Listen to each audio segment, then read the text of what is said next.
से चली आ रही सतभक्ति की ऐसी धारा ऋषियों, मुनियों, देवताओं और त्रिदेवों ने भी जिसका भेद ना पाया। भक्ति तो सभी करते हैं।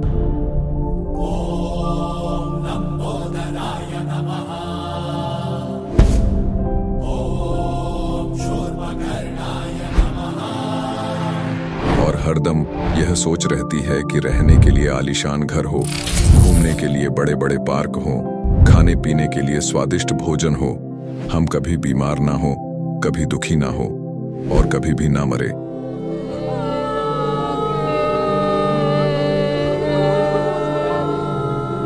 हरदम मौज मस्ती में रहे।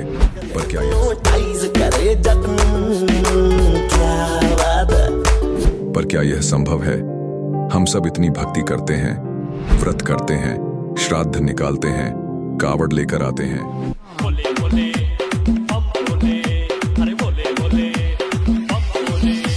मंदिरों में जाकर मूर्ति पूजा करते हैं,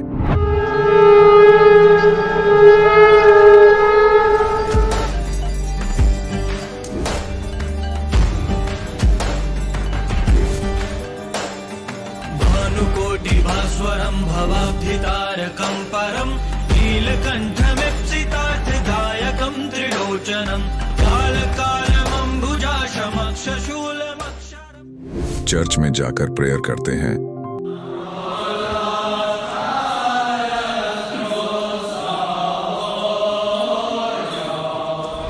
मस्जिद में जाकर नमाज अदा करते हैं,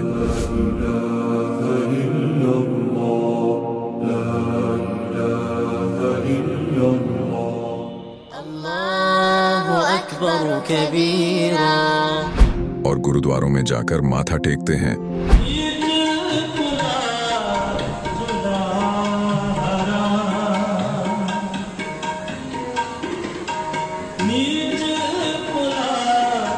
फिर भी दुखी क्यों है?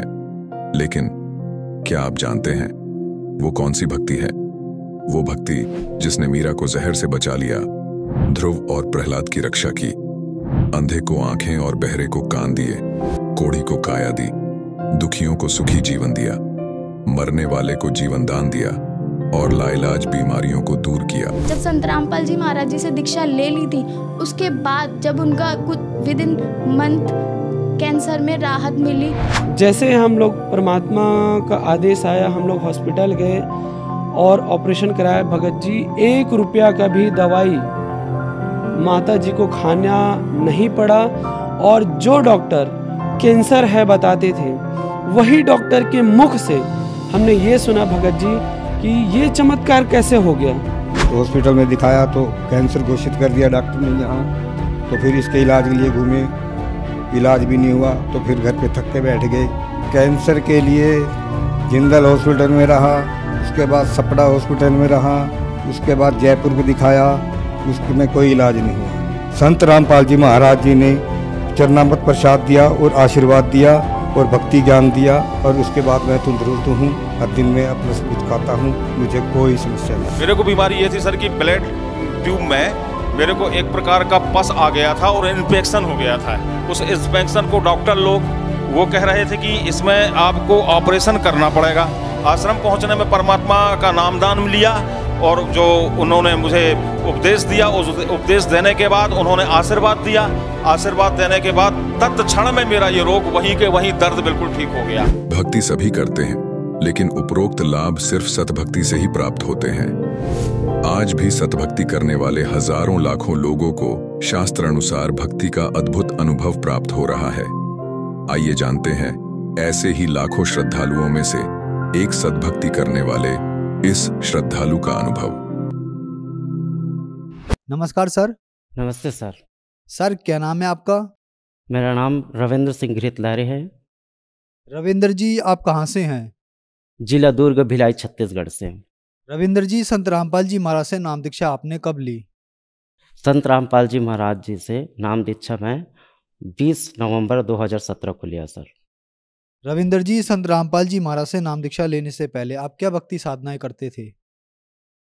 संत रामपाल जी महाराज जी से नाम दीक्षा लेने से पहले मैं सतनामी पंथ से हूँ सर, और मैं आपके चैनल के माध्यम से ये सतनामी पंथ बताना चाहता हूँ सर कि कबीर सागर में मैं संत रामपाल जी महाराज जी से नाम दीक्षा लेने के बाद सत्संग में मुझे पता चला कि बताते हैं कि 12 पंथ काल फुरमाना, भूले जीव न जाए ठिकाना। तो उसमें काल के द्वारा कबीर नाम से जो 12 पंथ चला है उसमें 7वां पंथ सतनामी पंथ है सर। तो उसमें पंथ से मैं फॉलो करता था और छत्तीसगढ़ में संत गुरु घासीदास हुए हैं उसकी भक्ति करता था और सतनाम का जाप करता था। और इष्ट रूप में सतपुरुष को मानता था, सिर्फ सतपुरुष ही कहते थे। और हमें ये पता नहीं था कि सतपुरुष कबीर साहिब ही है, ये हमें पता नहीं था। ना हमें आज तक कभी ये नहीं बताया कि कबीर पंथ से ही सतनामी पंथ चला है, निकला है और कबीर साहिब ही सतपुरुष हैं। सर छत्तीसगढ़ के रहने वाले हैं, छत्तीसगढ़ को कबीर पंथ का गढ़ भी कहा गया है।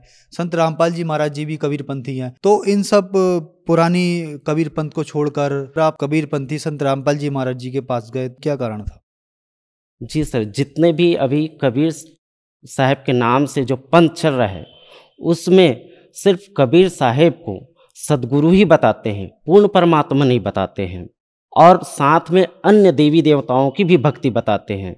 तो संत रामपाल जी महाराज सभी वेद शास्त्र, गीता और सभी धर्म जैसे कुरान हो गया, बाइबल हो गया, सभी धर्म में संत रामपाल जी महाराज ये प्रूव करके बताते हैं कि पूर्ण परमात्मा, सबका सृजनहार कबीर परमात्मा है। वो अल्लाह गॉड है, वही है पूर्ण परमात्मा। यहाँ तक कि मुझे तो उस टाइम ये पता नहीं था, मैं गीता को जानता था पर मैं देखा नहीं था, ना वेद देखा था। तो मुझे लगा कि मैं सतनामी पंथ से हूँ। तो जब संत रामपाल जी महाराज का जब मैं सत्संग देखा तो उसमें संत रामपाल जी महाराज का ज्ञान और अपने जो धर्म पंथ में मैं जो भक्ति कर रहा था उससे मिलान किया। तो मुझे पता चला कि पूर्ण परमात्मा कबीर साहब है। जैसे कि हमारे संत गुरु घासीदास के वाणी में लिखा है, आरती करते हैं उसमें पूरा हम तो सभी बताते हैं कि पूर्ण परमात्मा निराकार है, लेकिन हम पूर्ण परमात्मा सशरीर की गुणगान करते हैं, संत रामपाल जी महाराज जी बताते हैं। तो हमारे पंथ में पूर्ण परमात्मा को निराकार बताते हैं और उसमें हम 6वें आरती दर्शन पावे तो पूर्ण परमात्मा सशरीर है, तभी हम उसका दर्शन कर सकते हैं। तो इस कारण से मैं संत रामपाल जी महाराज के शरण में गया हूँ। संत रामपाल जी महाराज के शरण में जाने के बाद जैसे कि सभी बताते हैं कि उनको बहुत सारे अनुभव हुए, बहुत सारे लाभ हुए, आपके साथ भी कुछ ऐसा अनुभव रहा? जी सर, संत रामपाल जी महाराज जी के शरण में जाने से पहले मैं बहुत जो गुटखा खाता था, जो विमल का पाउच आता है, राजश्री विमल, उसका पाउच बहुत खाता था मैं। कहने का मतलब गुटखा इतना खाता था कि मैं मुंह में एक थूकता तो दूसरा डाल लेता था। मेरा स्थिति ऐसे था, मेरे दोनों गाल में, पूरे मुंह में 24 घंटा छाले रहता, मैं खाना भी नहीं खा पाता था। घर में इस बात के लिए मैं झगड़े भी होते थे कि खाने को, गलती तो मेरी थी कि मैं खाना नहीं खा पाता था। गुटखा इतना खाता था कि मेरे मुंह में छाले रहते थे और घर में मैं बोलता था, चिल्लाता था मिसेस को कि आप ऐसे बना दिए, वैसे बना दिए मत बोलकर उसके ऊपर चिल्लाता था। दारू भी पीता था, मांस खाता था, एक तरफ से मैं गलत संगति में जा रहा था। तो मेरा नशा संत रामपाल जी महाराज के शरण में जाने से पूर्ण तरह से छूट गया। और उस दिन से, जिस दिन से मैं नाम दीक्षा लिया हूँ, उस दिन से मैं गुटखे को हाथ भी नहीं लगाया हूँ, ना मैं किसी को ला के देता हूँ, ना मैं सहयोग करता हूँ। संत रामपाल जी महाराज जी से नाम दीक्षा लेते ही मेरे जितने भी नशे थे, सारे नशे जैसे गुटखा, दारू, सिगरेट, जितने भी मैं व्यसन करता था, सारे छूट गए। और दूसरा लाभ ये हुआ कि भगत भाई के घर हम लोग रुके थे, तो मैं जाने के टाइम में हम लोग निकले तो पीछे से मेरा बच्चा भी निकल गया और रोड के बीच में आ गया। दूसरे तरफ से बाइक आ रहा था तो इतना ज़ोर से एक्सीडेंट हुआ, ज़ोर से बहुत, जैसे दो गाड़ी आपस में टकराती, इतना ज़ोर से आवाज़ आया।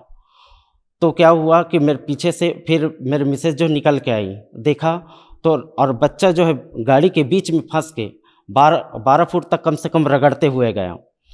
तो देखा तो ये हुआ कि हम लोग उम्मीद नहीं कर रहे थे कि बच्चा बच जाएगा। मैं तो देखते रह गया। मिसेज जो देखी तो बोले कि बंदी छोड़ करके बोले, और जैसे तैसे बाइक का हैंडल मुड़ा तो बच्चा गोदी में ले लिए। तो उसके बाद देखा तो 2 मिनट के बाद में बच्चा खुद से रोने लगा मम्मी करके। बच्चे स्वस्थ था, कुछ भी नहीं हुआ था, उसको कुछ भी खरोच भी नहीं आया था, बच्चे सही था।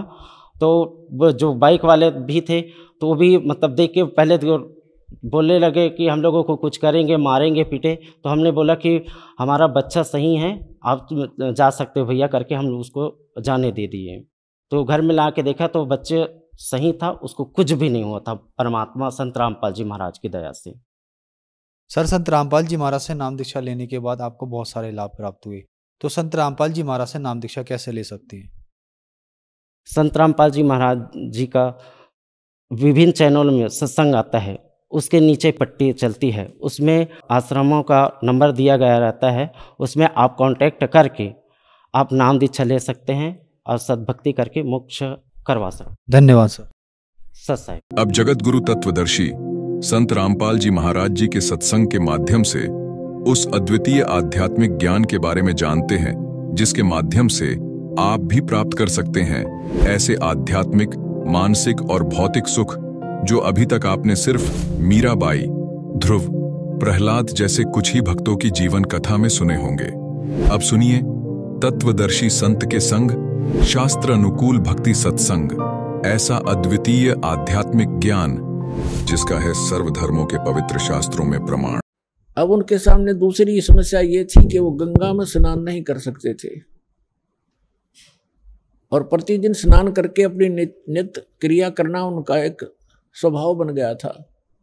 भले ही वो मुसलमान बन गए थे, भले ही नमाज भी करने लग गए थे, लेकिन भगवान शंकर की श्रद्धा उनके हृदय से गई नहीं थी। अब वो प्रतिदिन स्नान करने के लिए लहर तारा नामक तालाब पर जाया करते थे। ब्रह्म मुहूर्त में प्रतिदिन स्नान करके आते थे। और लहर तारा तालाब कैसे बना था?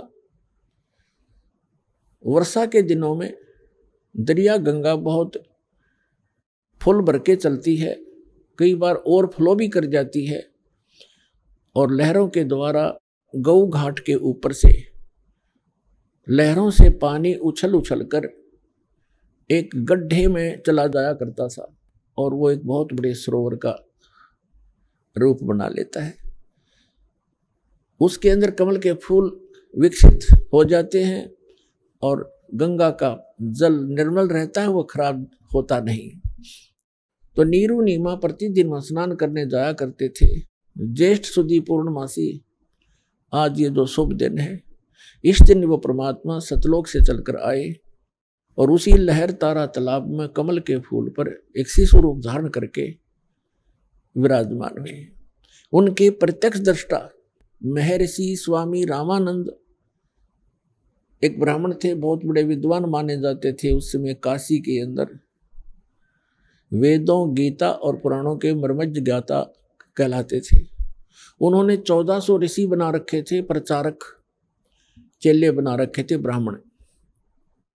और स्वामी रामानंद जी ब्राह्मण के अतिरिक्त अन्य किसी को दीक्षा नहीं देते थे, शिष्य नहीं बनाते थे। उनमें से जो ब्राह्मण ऋषि थे 1400, उनमें से एक थे अष्टानंद नाम के, अष्टानंद ऋषि। वो भी प्रतिदिन स्नान करने के लिए उस लहर तारा तालाब पर जाया करते थे। वहाँ आसपास बहुत बड़ा घना जंगल था। सुबह सुबह शांत वातावरण में कुछ देर वहाँ बैठकर अपने गुरुदेव द्वारा बताई साधना को किया करते थे। उस दिन वो वहाँ पहुँचे हुए थे, अष्टानंद जी वहाँ बैठे हुए थे। आकाश से एक प्रकाश का गोला सा आया।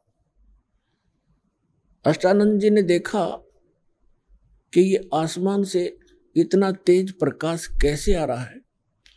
कुछ ही क्षण के अंदर वो गोला बहुत निकट आ गया और ऋषि अष्टानंद जी की आंखें उस तेज को सहन नहीं कर सकी, आंखें बंद हो गई। जैसे हम कभी कभी सूर्य की तरफ देख लेते हैं तो हमारी आंखें ज़्यादा समय तक नहीं देख पाती, तुरंत बंद हो जाती हैं, हमने साइड में करनी पड़ती है, नीचे को करनी पड़ती है। और जब हम आंखें बंद करते हैं या वैसे साइड में दूसरी तरफ कर लेते हैं तो सूर्य का प्रकाश रहित आकार दिखाई देता है, वो गोला सा। इसी प्रकार जब अष्टानंद जी ने उस प्रकाश को देखा, उसकी आंखें नहीं देख पाई, आंखें बंद हो गई, तो क्या देखा कि प्रकाश रहित आकार दिखाई दिया एक शिशु का। कुछ देर के बाद उसने आंखें खोली तो क्या देखा कि वो प्रकाश लहर तारा तालाब के एक कोने में सिमट गया। ये सुबह सुबह की घटना थी, ब्रह्म मुहूर्त था। ब्रह्म मुहूर्त होता है सूर्य उदय होने से लगभग 1.5 घंटा पहले। उस समय अंधेरा अच्छा होता है और उस समय का अंधेरा कुछ ही समय के बाद जल्दी जाता है, रोशनी प्रकाश शीघ्र ही हो जाता है। तो अष्टानंद जी उस समय बैठे थे, फिर उसने देखा, उसने विचार किया अष्टानंद जी ने कि आज मैंने ये क्या दृश्य देखा, ये मेरी कोई आंखों की भ्रांति है या कोई सचमुच कोई ये वस्तु थी। इसके विषय में उसने सोचा कि हो सकता है मेरी कोई भक्ति की उपलब्धि हुई हो। उसके लिए शंका समाधान के लिए वो तो उठकर चल दिए, स्वामी रामानंद जी के पास गए और उनसे सब आंखों देखा विवरण बताया कि हे स्वामी जी, हे गुरुवर, आज आपके बालक ने ऐसे बहुत तेज प्रकाश देखा, ऊपर से आ रहा था बहुत स्पीड से, जैसे तारा सा टूटा करता है। और जो ही वो निकट आया मैंने देखा तो मेरी आंखें बंद हो गई, सहन नहीं कर सकी उस तेज को। आंखें बंद हुई तो मैंने क्या देखा गुरुवर कि एक शिशु रूप दिखाई दिया।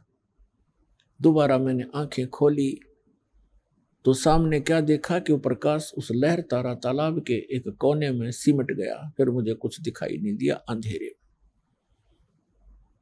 ये मेरी कोई भक्ति की उपलब्धि है या कोई मेरी भ्रमना है, भ्रांति है? इसका समाधान कीजिए। स्वामी रामानंद जी ने कहा कि बेटा, ऐसे जो लक्षण होते हैं वो ऊपर के लोकों से अवतार गण आते हैं और वो यहाँ किसी माँ के गर्भ में प्रवेश करेगा। कोई ऊपर से अच्छी आत्मा देव आए हैं और वो यहाँ किसी माता के बहन के गर्भ में रहेगा और फिर यहाँ आके अपनी जीवन लीला करेगा। अब जैसा भी स्वामी रामानंद जी को ज्ञान था उसने अपने शिष्य का समाधान कर दिया। इनको इतना ही मालूम है कि इनके भगवान श्री राम, श्री कृष्ण और भी जितने ये 9-24 अवतार बताते हैं, ये सभी माँ से ही जन्म लेकर के उन्होंने यहाँ लीलाएं की। इनको उस अजन्मा भगवान की जानकारी नहीं है, इसलिए अपने शिष्य का जैसा शंका का समाधान वो कर सकते थे कर दिया। अष्टानंद जी संतुष्ट हुए। उधर से क्या था कि नीरू नीमा बहुत वर्षों विवाह को हो चुके थे, उनका संतान नहीं थी और जिस बहन को संतान ना हो उसको केवल एक ही वस्तु की डिमांड रहती है, वो कहीं जा ले जाए। क्योंकि हमारे समाज का कुछ ऐसा ढांचा बिगड़ गया, ऐसी परंपरा बिगड़ गई, ऐसा एक हमारे अंदर ये ऐसा समा गई ये लोकलाज कि जिस बहन को पुत्र ना हो वो सहन नहीं कर सकती कि लोग उसे बांझ कहें, चाहे परमात्मा की रजा से ही उसको बच्चे ना हो रहे हो।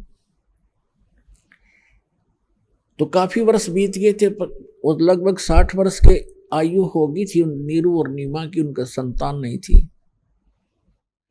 और ऐसे ही कोई आकर के टोक देता है, कोई रिश्तेदार, कोई अड़ोस पड़ोस का, और घर आके चर्चा कर देता है कि आपको कोई संतान नहीं है, एक बालक तो चाहिए था। अब वो ना चाहते हुए भी अगर थोड़ी बहुत भूल गिरे तो इस तरह की कोई न कोई इंजेक्शन युग काल लगवा ही देता है। ऐसे उसकी कोई रिश्तेदार आई, नीमा की कोई जान पहचान की बहन, उसने सारी रात यह चर्चा रखी एक बालक तो भगवान ने देना चाहिए था। और आप जैसे अच्छी आत्मा और बिना बालक के जिसका संतान नहीं है उसको तो कोई सुबह सुबह देख कर भी मुंह मोड़ लेता है। ये हमारे धर्म गुरुओं की कमी रही है कि उन्होंने ऐसा भ्रम जाल फैला दिया कि जिसके संतान नहीं है वो आदमी, वो व्यक्ति मनहूस है। और पुण्यात्मा इस तत्व ज्ञान के आधार से परमात्मा कहते हैं जो सत भक्ति करते हैं, जो भगवान की भक्ति करते हैं, संतान है या नहीं है, वो दोनों ही उच्च हैं। और उनमें से जिसको संतान नहीं है वो परमात्मा की विशेष कृपा पात्र है जो भक्ति कर रहे हैं। ये ना समझना कि जिनके संतान है वो कृपा पात्र नहीं है।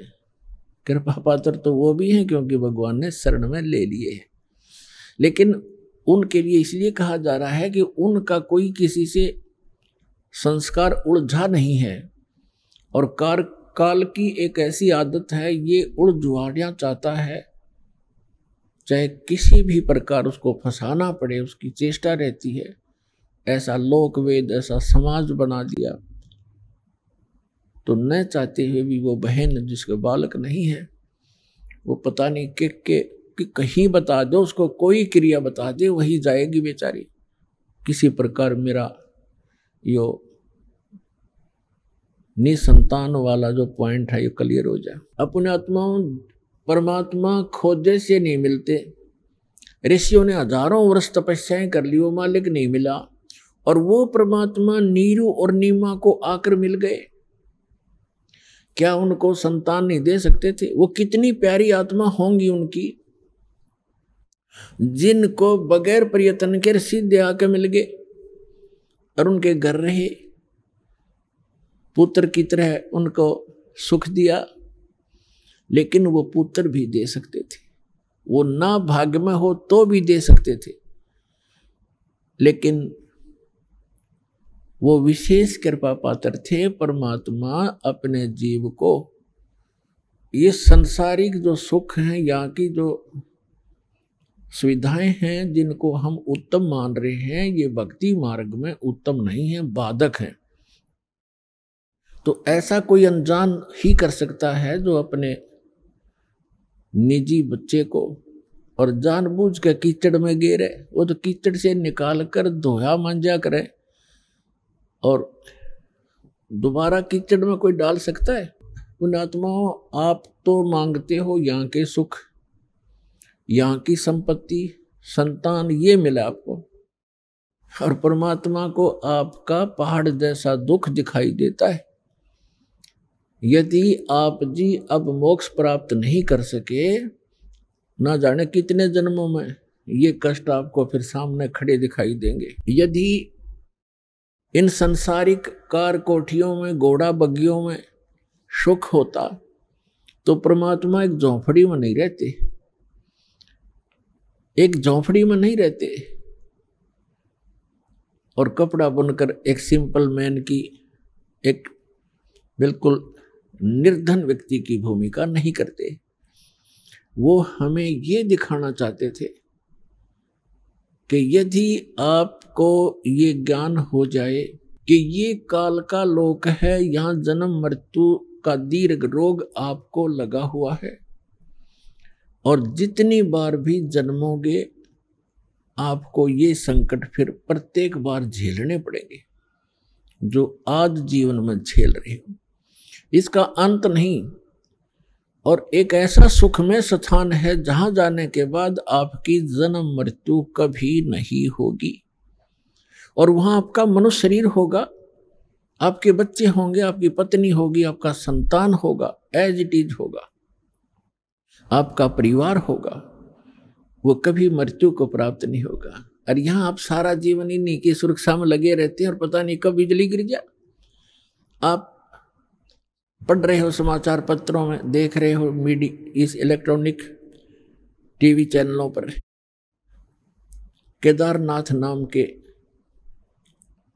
एक धार्मिक स्थान के ऊपर बहुत भयंकर फ्लड आ गया। लगभग 20,000 वहां श्रद्धालु और आसपास के क्षेत्र के लोग मारे गए।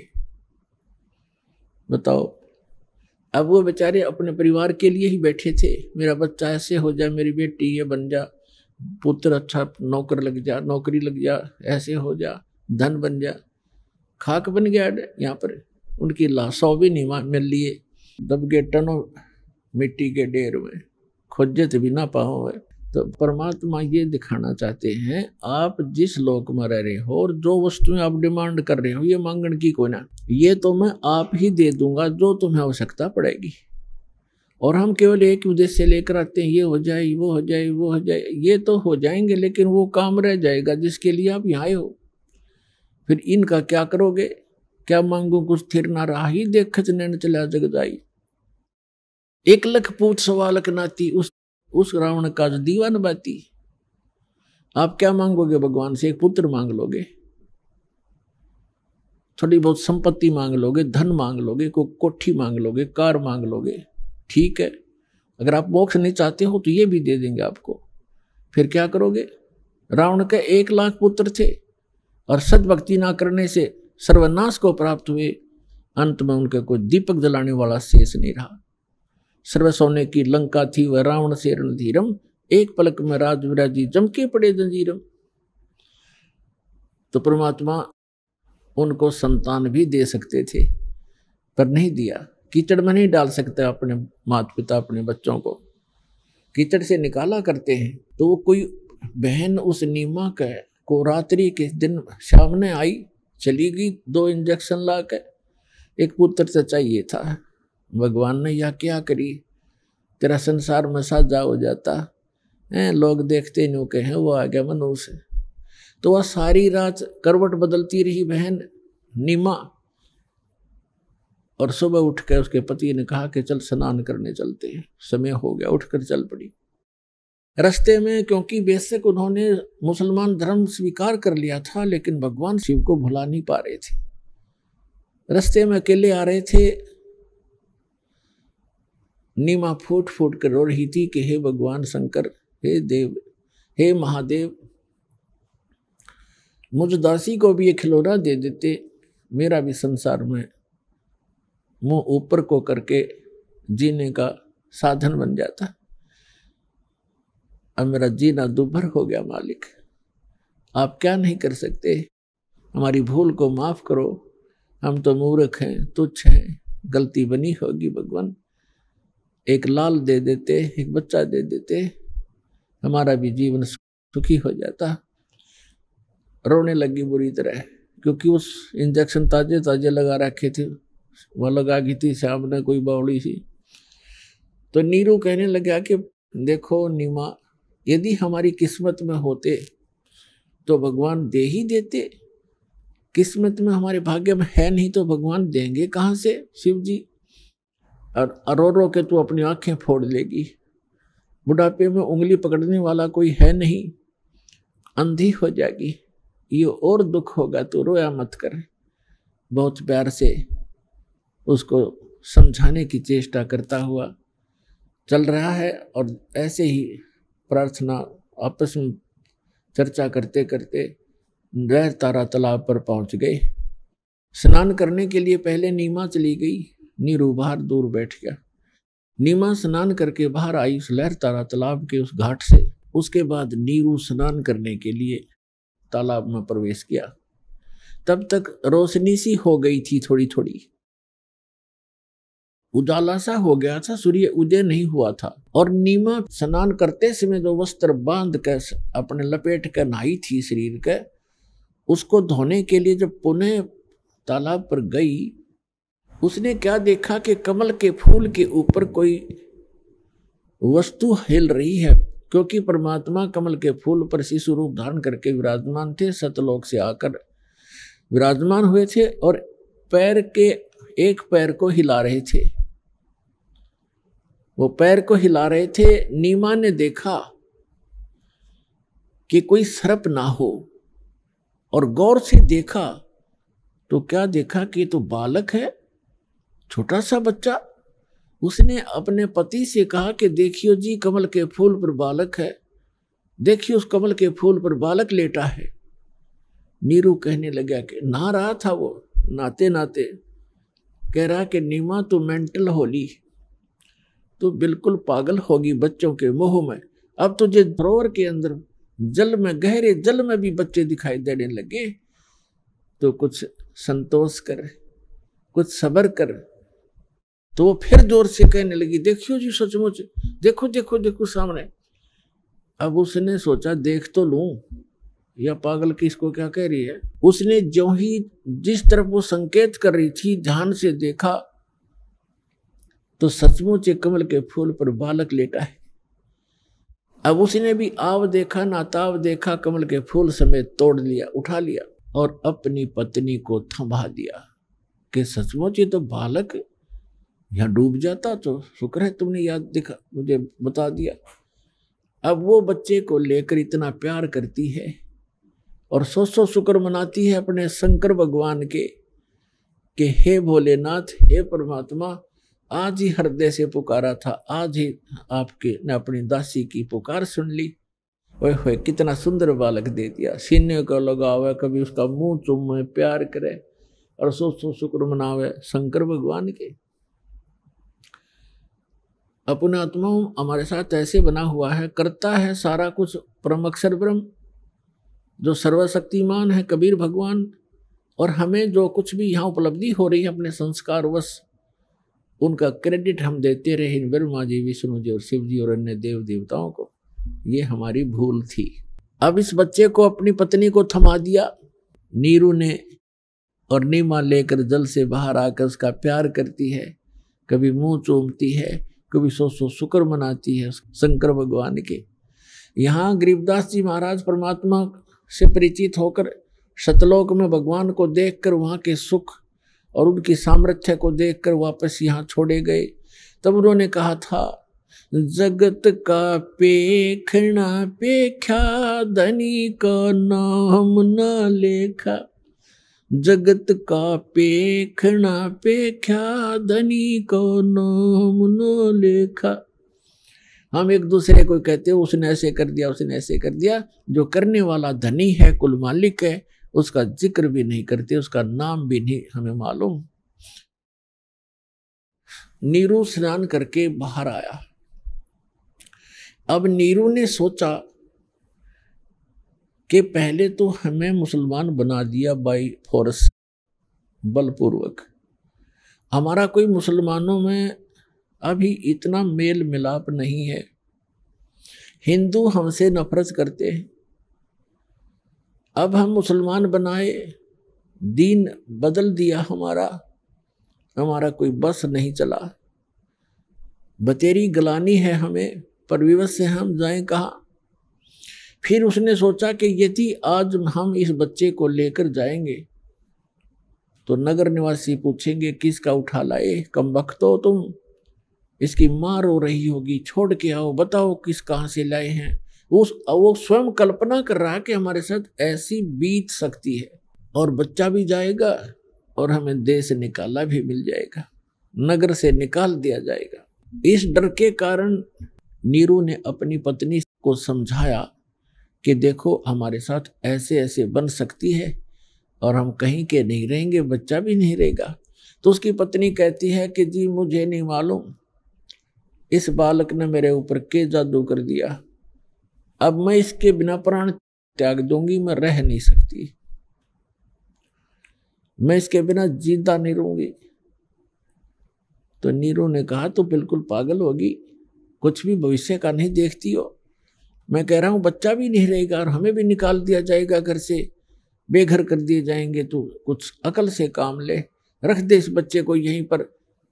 अपने पूरे जीवन में उस महापुरुष ने अपनी पत्नी की तरफ प्रथम बार हाथ किया था कि मैं तेरे थप्पड़ मार दूंगा, तू ज्यादा मुंह लग गई है।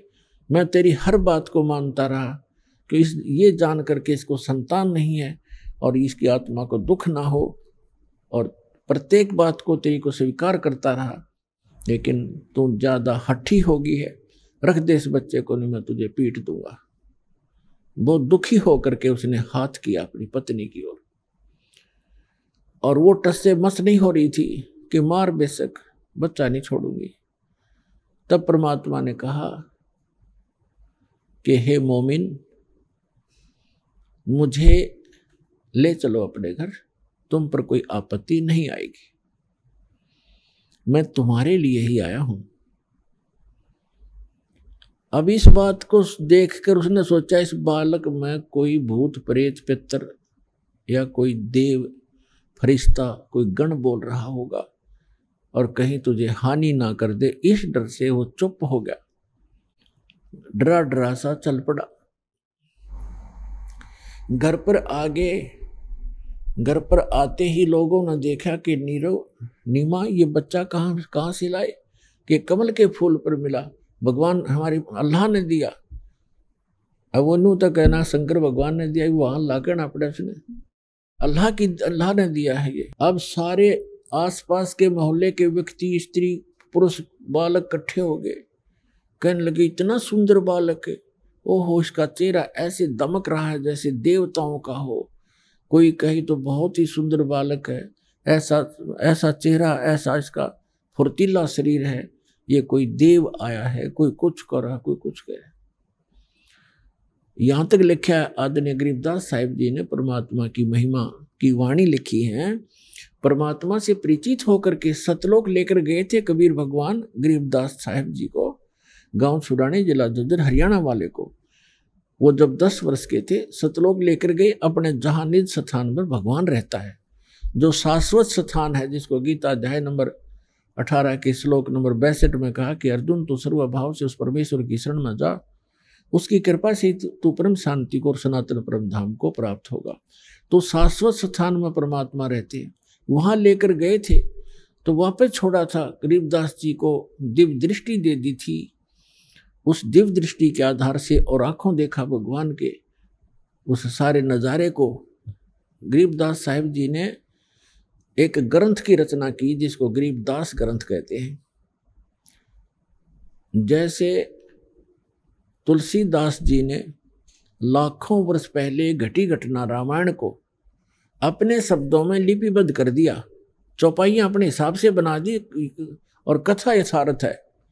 चौपाइयाँ की जो रचना है वो उनकी अपनी बुद्धि की देन है, लेकिन सच्चाई वही है जो रामायण की हुई सत्य है। उसको आज पूरा हिंदुस्तान हिंदू उसको सत्य मानते हैं। तुलसीदास कृत जो रामायण है वो सही है, और लाखों वर्ष पहले ये घटना उन्होंने आज लिख दी, चित्रार्थ करती, उनकी दिव्य दृष्टि खुल गई थी। उस दिव्य दृष्टि के खुल जाने के बाद लाखों वर्ष पुरानी सब घटनाएं चित्रार्थ हो जाती है, क्योंकि हम जो भी क्रिया कर रहे हैं ये ज्यों की त्यों फिल्म बन जाती है। जैसे आजकल इंटरनेट बना हुआ है, इसमें जिसने भी फिल्म जो कोई भी वस्तु डाल दी उसमें सदा बनी रहेगी जब तक डिलीट ना की जाएगी। ये तो एक कच्चा सिस्टम है उस परमात्मा के ओरिजिनल सिस्टम के सामने।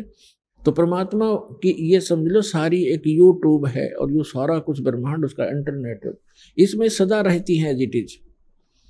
उनको कभी भी जिसकी दृष्टि खुल जाती है वो देख सकता है सब चित्र, जैसा जो फिल्म देख लो, फिल्म में जैसा ही कभी देख लो उसको, वो एज इट इज चलेगी, वो सब घटनाएं सेम होंगी, ऐसे हो जाता है।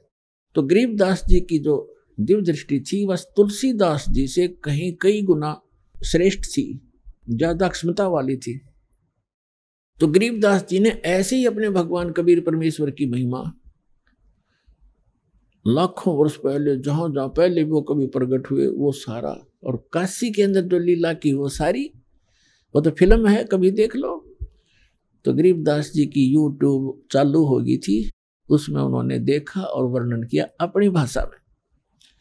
तो क्या बताया, अब गरीबदास साहिब जी की अमरवाणी से आपको थोड़ा सा एक झलक दिखाएंगे, उसको सुनाएंगे आपको वाणी। क्या बताते हैं कि जब वहां आए, परमात्मा को लेकर आए, आसपास के लोग इकट्ठे हो गए, यहां तक काशी के राजा तो थे वो भी देखने आए कि इतना सुंदर बालक है, भगवान कमाल हो गया। उस समय की एक वाणी सुनाते हैं आपको। आप क्या बताते हैं, 84 बंधन कटे वो कीनी कल्प कबीर, भवन 14 लोक सब ये टूटे जम जंजीर। अनंत कोट ब्रह्मांड में वो बंदी छोड़ कहाए, सतगुरु पुरुष कबीर हैं वो जननी जने नमाए। कि ये परमात्मा अनंत कोट ब्रह्मांड में ये बंदी छोड़ कहाए। बंदी छोड़ कौन होते हैं? अमर करूं सतलोक पठाऊं, तात बंदी छोड़ कहाऊं। बंदी छोड़ हमारा नामम, अजर अमर है अस्थिर ठामम। अमर करूं, यहाँ आपको ऐसी भक्ति शक्ति दूंगा, आपको अमर कर दूंगा। आप मृत्यु के उपरांत वहां चले जाओगे जहां जाने के बाद साधक फिर लौटकर कभी संसार में नहीं आते, और वहां आपका संसार होगा, आपका परिवार होगा। और जिस परिवार को पुण्यात्माओं वैसे का अपने या बात ना अच्छी लगे, लेकिन सत कड़वी होती है, पर उसको सहन करके उसके ऊपर यदि अमल कर लिया जाए तो विष से अमृत बन जाता है, वो कड़वी से मीठी बन जाती। जो परिवार आपका है ये आपका नहीं है। आप एक दूसरे के पिछले पूर्व जन्म के संस्कारों से, या बेटा बेटी, पुत्र पुत्री, पति पत्नी जैसे भी रिश्तेदारी बनी है, ये एक लेवा एक देवा दूतम। जैसे सुखदेव ऋषि ने अपने पिता व्यास जी से कहा था, गर्भ से निकलकर चलते चलते, गर्भ से बाहर आते ही, अपनी माँ के गर्भ से 12 वर्ष की आयु में, 12 वर्ष तक माँ के गर्भ में रहा था। बाहर आते 12 वर्ष का रूप, जितनी आई हाइट बन गई उसकी एकदम, और उठ के चल पड़ा।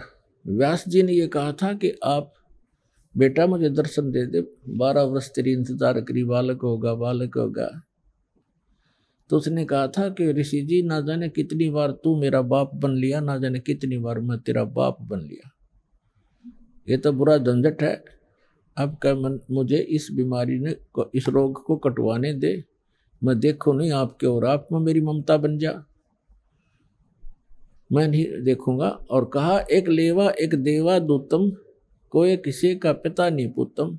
ऋण संबंध जुड़ा एक ठाठा, अंश में सब 12 बाट। आज आपकी मृत्यु होगी वृद्ध होकर, आप मनमाना नाइजीरिया में जन्म ले लोगे। फिर पुत्र की मृत्यु होगी, वो मनमाना अफ्रीका में जन्म ले, क्योंकि संस्कार वश जन्म लेगा, आगे थोड़े इकट्ठे हो सकते हो। और ये जो साधना आपको बताई जाती है सत भक्ति, इससे आप पूरे परिवार जो आज दीक्षा ले लेगा, क्योंकि ममता तो आपकी में रहेगी थोड़ी बहुत, लेकिन आप में एक आस्था और प्रबल हो जाएगी इस ज्ञान के आधार से कि हम वहां जाएंगे सतलोक में, और इनको हमने भक्ति पर लगा दिया, ये भी वहीं आ जाएंगे अपना समय पूरा करके, तो हम फिर वहीं ऐसे इकट्ठे हो जाएंगे, क्योंकि ये सत्य है और ये ज्ञान आपके हृदय में समाया रहेगा। इनमें अगर आस्था भी रहेगी तो आप यहाँ रहना नहीं चाहोगे। आस्था का अर्थ होता है उसके अंदर वापस आकर यही इनके पास रहने की आस्था अगर आपकी रहेगी तो फिर पार नहीं हो सकोगे। इस ज्ञान के आधार से आपके हृदय में ये समा जाएगा कि ये लोग ठीक नहीं है, हे भगवान फिर जन्म ना देना, हे परमात्मा हमारा भी जन्म फिर ना देना।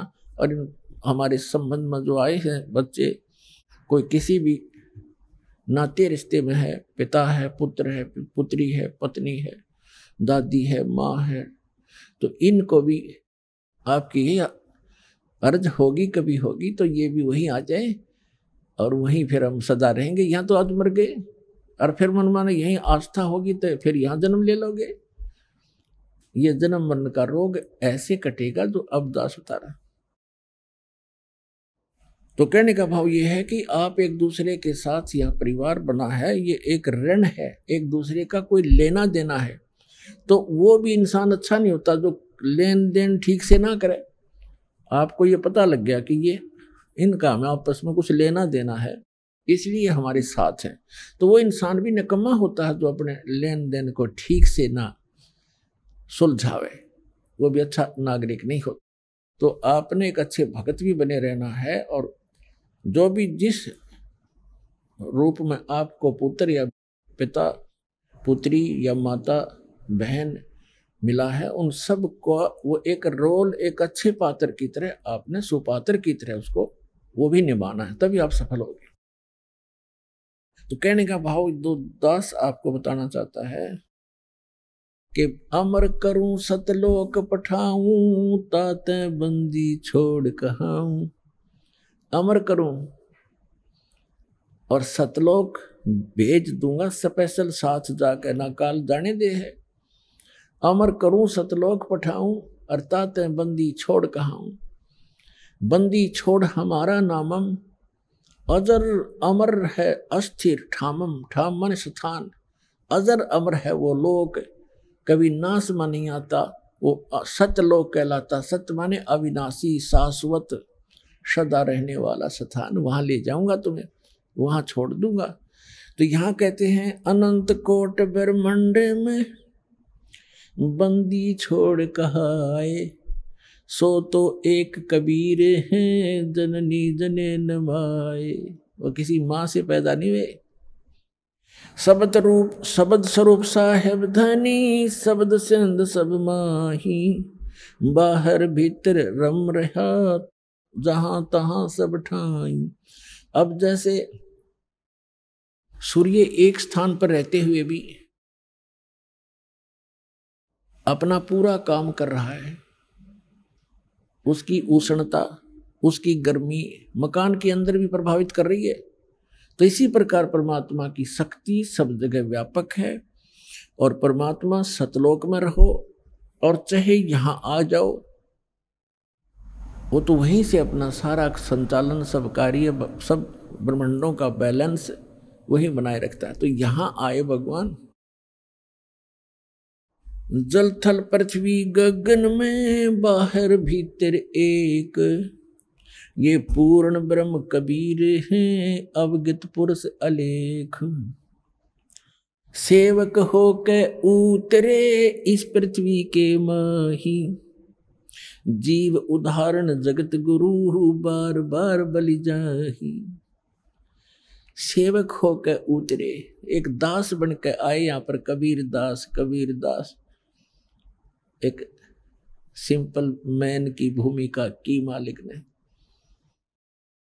सेवक होके उतरे, उतरे माने सशरीर आए। ये नियम है परमात्मा, सशरीर आता, सशरीर चला जाता है, अच्छी आत्माओं को मिलते हैं। सेवक होके उतरे इस पृथ्वी के माही, जीव उदाहरण जगत गुरु बार बार बलि जाहु। जीव उदाहरण, जीव का उद्धार करने के लिए यहाँ उतरे।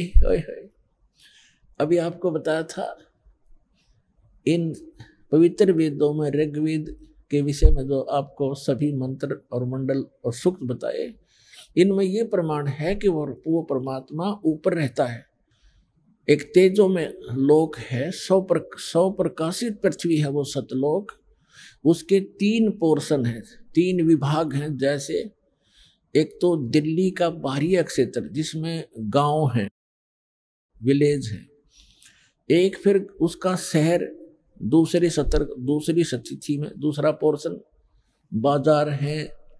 और तीसरा वो पार्लियामेंट हाउस और प्रधानमंत्री का घर, रेजिडेंस, राष्ट्रपति भवन, ये तीसरा स्थान समझ लो। तो वो परमात्मा ऐसे सतलोक के तीसरे स्थान पर विराजमान है और वहां से गति करके आता है, अच्छी आत्माओं को मिलते हैं, एक कवियों की तरह आचरण करते हैं। ये वेदों में प्रमाण आपको बहुत बार दिखाया है। और अपने मुख कमल से वो वाणी बोल बोल के लोकोक्तियों के माध्यम से विचार व्यक्त करते हैं, दोहों के माध्यम से, शब्दावलियों के माध्यम से। और जिस कारण से वो एक प्रसिद्ध कवियों में से एक कवि भी कहलाते हैं, लेकिन वो होते हैं परमात्मा। और वो तीसरे भवनों ऊपरी तिष्ठति, सब भवनों के ऊपर, भवन के सब लोकों के ऊपर के लोक में बैठा है भगवान। अभी आपने सुने जगत गुरु तत्वदर्शी संत रामपाल जी महाराज के मंगलमय सत्संग प्रवचन। आइए अब सुनते हैं उन भक्तों के अनुभव जिन्होंने संत रामपाल जी महाराज के प्रमाणित ज्ञान से प्रभावित होकर नाम दीक्षा लेकर अनेकों लाभ प्राप्त किए। नमस्कार जी। सच साहिब जी। क्या नाम है बहन जी आपका? मेरा नाम मिंकल है। मिंकल जी, आप कहाँ से हो? मैं लुधियाना पंजाब से हूँ। बहन जी, संत रामपाल जी महाराज से नाम दीक्षा लेने से पहले आप क्या भक्ति साधनाएं करती थी? संत रामपाल जी महाराज की शरण में आने से पहले वैसे तो हम जो आम देवी देवता ही पूजते थे, पीरों को भी पूज लेते थे, पर मेरे पापा जी ने धन धन सतगुरु वाला जी का नाम ले रखा था। जब उन्होंने नाम लिया तब तो हमारी वैसे ही धन धन ही होगी, जैसे कि घर में हर एक चीज़ के कमी होती जा रही थी। सुख तो है ही नहीं था। जब से उनका नाम लिया कोई भी लाभ नहीं हुआ उनकी भक्ति से। उन्होंने वो 3 नाम जो देते थे पहले तो दूसरे देते थे, मेरे पापा जी ने ले रखा था नाम, तो हमने नहीं लिया था, कोई लाभ तो हुआ ही नहीं हमें। फिर आप संत रामपाल जी महाराज की शरण में कैसे आई? सतगुरु रामपाल जी महाराज की शरण में वैसे तो मेरे पापा को पहले से ही चाह थी कि परमात्मा है कौन। वो हर एक चीज़, जैसे कि उन्होंने ज्योतिष भी कर रखी थी, तंत्रिक विद्या भी करते थे कि परमात्मा कौन है, कहाँ है, कैसे मिलेगा। वो हमेशा यही सोचते कि हम यहाँ पर पैदा हुए हैं तो फिर मरते क्यों हैं? अगर परमात्मा ने मारना ही था तो अपने पास ही रखता, यहाँ क्यों भेजा हमें? तो इस तरह एक दिन मेरे पापा टीवी देख रहे थे तो साधना चैनल लग गया, तो संत रामपाल जी गुरु जी यही बता रहे थे कि हमारा कारण क्या है यहाँ पर आने का और मरने का। तो यहीं पर वो बात कैच हो गई। तो मेरे पापा जी ने जो साधना चैनल से बुक मंगाई ज्ञान गंगा, तो उन्होंने दिन रात एक करके वो बुक पढ़ी ज्ञान गंगा। फिर ऐसे परमात्मा से जुड़े सतगुरु रामपाल जी महाराज जी से मेरे पापा। बहन जी, अभी आपने पुस्तक का जिक्र किया ज्ञान गंगा, सुना है इसको फ्री में भी प्राप्त किया जा सकता है। इसको प्राप्त करने की विधि क्या है? ज्ञान गंगा प्राप्त करने के लिए चैनल पर ना एक येलो पट्टी आती है, येलो कलर की, उसके नीचे फ़ोन नंबर्स होते हैं। आप उन फ़ोन नंबर्स पर अपना SMS सेंड करो एड्रेस के साथ, वो आपको ज्ञान गंगा पुस्तक घर में फ्री में पहुंचेगी। बहन जी, संत रामपाल जी महाराज से नाम दीक्षा लेने के बाद आपको क्या लाभ मिले? सतगुरु रामपाल जी महाराज से नाम लेने के बाद हमें लाभ तो बहुत हुए। पहला लाभ तो यह कि मेरे पापा जी की हालत ठीक नहीं रहती थी, बीमार रहते थे वो हमेशा। उनकी शुगर 500 550 तो रहती थी, अब भी है, रहती थी। तो वो हमेशा बिस्तर से उठते ही नहीं थे, बहुत बीमार रहते थे। हमारे घर की स्थिति भी बिल्कुल, मैं कहती हूँ कि अब मैं जैसे देखने में लग रही हूँ ना, ऐसी तो है ही नहीं थी। बहुत बेकार दशा थी हमारे घर की। हमारे पास खाने के लिए कुछ होता ही नहीं था। हमने जब सब्जी भी पानी में बनाते थे, कुछ है ही नहीं था हमारे घर में। परमात्मा की शरण में आने से पहले बहुत हमारी बुरी दशा थी। जैसे हमने नाम दीक्षा ली उसके बाद तो अब हम तो वैसे देसी घी की रोटियां खा रहे हैं। लाभ तो बहुत से हैं, जैसे कि मेरी मम्मी को हार्ट अटैक हो गया था, तो एकदम से उनकी हालत बहुत ख़राब हो गई थी। तो हमने गुरुजी को दंडवत प्रणाम किया और उनका जल दिया। जल लेते ही मम्मी तुरंत ठीक हो गई। और अभी मेरे जलंधर की बात है, जलंधर में पुस्तक सेवा चल रही थी, तो मैं और मेरे चाची जी स्टेशन पर बैठे थे। तो क्या कहते हैं कि हमने सोचा कि लोग बैठे तो हैं, अभी धूप है, बाद में करते हैं पुस्तक सेवा। जलंधर में ज्ञान गंगा पुस्तक सेवा चल रही थी, तो हमने सोचा चलो वॉशरूम तो यहाँ मिल नहीं रहा, हम ट्रेन में चले जाते हैं। तो वहाँ पर एक ट्रेन खड़ी थी, हरिद्वार जाना था उस ट्रेन ने। तो उसमें एक पहले लेडीज़ जाकर आई थी, बोले थी अभी रुकेगी ये ट्रेन 5 मिनट के लिए। तो हम उसमें पूछ के चढ़े थे कि भाई साहब ये ट्रेन रुकेगी ना अभी? तो वो बोले हाँ जी बहन जी रुकेगी ये ट्रेन। तो हम उसमें जैसे चढ़े वॉशरूम के लिए, तो वो ट्रेन ने हॉर्न भी नहीं दिया, सुपर एक्सप्रेस ट्रेन थी वो, हॉर्न भी नहीं दिया, वो चल पड़ी। तो जैसे ही वो चल पड़ी, मैंने देखा कि इतनी फास्ट हो गई ट्रेन, तो मैंने तुरंत छलांग लगा दी ट्रेन से। इतनी फास्ट थी, मेरे को खुद नहीं पता कि मैंने छलांग कैसे लगा दी उस ट्रेन में से। तो मेरे को एक खरोंच भी नहीं आई, गिर पड़ी थी मैं नीचे, तो खरोंच तक नहीं आई। परमात्मा इतना साबित हो गया कि मेरे को परमात्मा पल पल साथ है, पल पल साथ है। तो फिर मैं पीछे ट्रेन के भागी, एक गार्ड से हाथ मारा मैंने कि ट्रेन रोको, एक लेडीज़ रह गई है मेरे साथ की। तो वो गार्ड ने ट्रेन रोकी और मैंने अपनी चाची को साथ में उतारा। तो इतना मेरे को विश्वास हुआ कि परमात्मा पल पल साथ है। इतनी दया कर रखी है परमात्मा ने, तो मैं बता नहीं सकती। जैसे मेरे पापा को अब भी शुगर रहती है, 550 शुगर रहती है, तो वो दवाई वैसे एक जो देते हैं सुबह शाम खाने की, तो डॉक्टर जो चेक कराते हैं ना कि ये भाई साहब आपकी शुगर कितनी है, वो बताते हैं कि 500 550 इतनी है। तो आप चल कैसे रहे हो? 350 वाला आदमी चल नहीं सकता शुगर का। तो ऐसे ही तुरते फिरते हैं, सब कुछ खाते पीते हैं, मीठा भी खाते हैं। तो परमात्मा की दया से सब कुछ ही सही है। और मेरी सिस्टर ने भी अभी नाम लिया था, तो उनके घर में आर्थिक दशा ठीक नहीं थी, उनके घर में खाना पीना सब चलता था, तो उनको भी लाभ हुए। और मेरे पापा पहले नाम लेने से पहले बहुत नशा करते थे, दारू पीते थे, मांस खाते थे, खाकर इतना घर में क्लेश करते थे ना कि रात को हमें सोना मुश्किल हो जाता था। बहुत दारू पीते थे, एक तरह से सहना करना कठिन था उनके लिए। अब नाम दीक्षा लेने से हमें तो पहले ये लाभ हुआ कि पापा के ये सब कुछ छूट गए हैं विकार। 40 साल से वो बीड़ी पीते थे, वो छूट गई, क्योंकि आम इंसान की तो छूट ही नहीं सकती। वो बोलता है कैसे छोड़ दूं मैं इसको। सतगुरु रामपाल जी महाराज की दया से सब कुछ यानी दूर हो गया, जो बुरे विकार थे उनके। हमारे घर में सभी सुविधाएं हैं, अब किसी तरह की तकलीफ भी नहीं है। बहन जी, कहा जाता है कि जो व्यक्ति नशा करता है उसका नशा छोड़ पाना बहुत ही मुश्किल होता है। इसके लिए लोग बहुत सारे रुपए भी खर्च करते हैं, पर नशा नहीं छूट पाता। आखिर संत रामपाल जी महाराज ने आपके पिताजी को ऐसी कौन सी दवाई दी कि उनका नशा एक ही दिन में छूट गया? दवाई तो नहीं, वो परमात्मा, सच में पूर्ण परमात्मा बंदी छोड़ सतगुरु रामपाल जी महाराज इस समय अब धरती पर आ चुके हैं। चाहे कोई माने चाहे ना माने, मानने के लिए हमारे पास सदग्रंथ है कि हमारे सदग्रंथ क्या बताते हैं भक्ति। सतगुरु रामपाल जी महाराज सत भक्ति बताते हैं सदग्रंथों के हिसाब से। जो इंसान ये भक्ति करता है उसके सब विकार दूर हो जाते हैं, क्योंकि वो नाम मंत्र ऐसे हैं जो हमारे सदग्रंथ में प्रमाण हैं, वेदों में प्रमाण है। इसलिए ये वो दवाई वगैरह नहीं, उनके आशीर्वाद से ही, जो वो भक्ति देते हैं उससे ही सभी विकार दूर हो जाते हैं। बहन जी, हमने सुना है कि संतों के पास नाम दीक्षा लेने के लिए पैसे जमा कराने पड़ते हैं। जब आप संत रामपाल जी महाराज से नाम दीक्षा लेने के लिए गए तो आपको कितने पैसे देने पड़े? यहाँ पर तो कोई, वैसे तो परमात्मा के जो चैनल आता है ना, उसके नीचे एक पट्टी लिखी आती थी। सत्संग पहले जो हुआ था उसके नीचे स्पेशल लिखा आता था कि यहाँ पर निःशुल्क नाम दीक्षा दी जाती है। तो आप सभी देख सकते हैं कि अब भी टीवी पर आता है कि निःशुल्क नाम दीक्षा ले सकते हैं, पैसे वैसे कुछ नहीं लिए जाते हैं वहाँ पर। बहन जी, पहले आप एक अन्य संत राधा स्वामी के आश्रम में जाती थी, उसके बाद आप सतलोक आश्रम में जाने लगी, तो दोनों की सुविधाओं को लेकर आपको क्या भिन्नता नजर आई? सुविधा वहाँ पर तो कोई सुविधा है ही नहीं थी। जब भंडारा वगैरह होता था तो वहाँ तो रहने की, खाने की, पीने की हर एक दिक्कत आती थी। माइयाँ एक दूसरे को धक्का देती, यहाँ नहीं बैठना, वहाँ नहीं बैठना। सतलोक आश्रम में इतनी सुविधा है कि जन जन बंदा आराम से खा सकता है, पी सकता है, बैठ सकता है, जब चाहे भंडारा करे, जब चाहे चाय पिए, कुछ मर्जी करे। परमात्मा ने वहाँ तो मिनी सतलोक बना रखा है, किसी चीज़ का अभाव ही नहीं है। वहाँ पर सब कुछ आराम से है। वहाँ पर कोई जाति पाति का भेद नहीं है। सभी कोई, चाहे ऊंची जात का है चाहे नीची जात का है, वो एक साथ एक लाइन में बैठकर भंडारा करते हैं। बहन जी, जो श्रद्धालु आज आपको देख रहे हैं, आप उनके लिए क्या संदेश देना चाहेंगी? भगत समाज को मैं यही संदेश देना चाहूँगी कि जैसे आज का संसार सभी दुखी है, चाहे वो राजा है चाहे वो रंक है, सभी दुखी है। ऊपर से चाहे कोई जितना मर्जी बनता हो, दुखी तो हर एक इंसान है। क्यों दुखी है?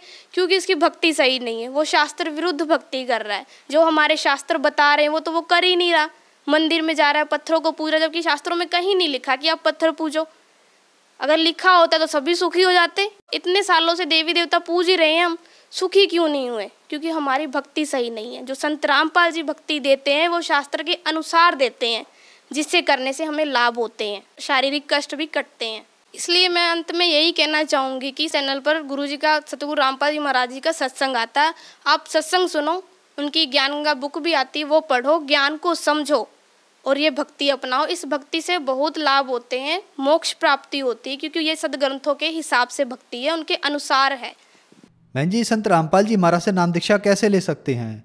सतगुरु रामपाल जी महाराज जी से दीक्षा लेने के लिए हर एक जिले में सेंटर खोले गए हैं। तो जो सेंटर खोले गए हैं, चैनल पर एक येलो कलर की पट्टी चलती है, उस पर फ़ोन नंबर्स लिखे आते हैं। जो भगत नाम लेने के इच्छुक हैं वो उन फ़ोन नंबर्स पर कॉल करके नाम दीक्षा लेने के केंद्र पता कर सकते हैं तथा नाम ले सकते हैं। धन्यवाद बहन जी। सत साहिब जी।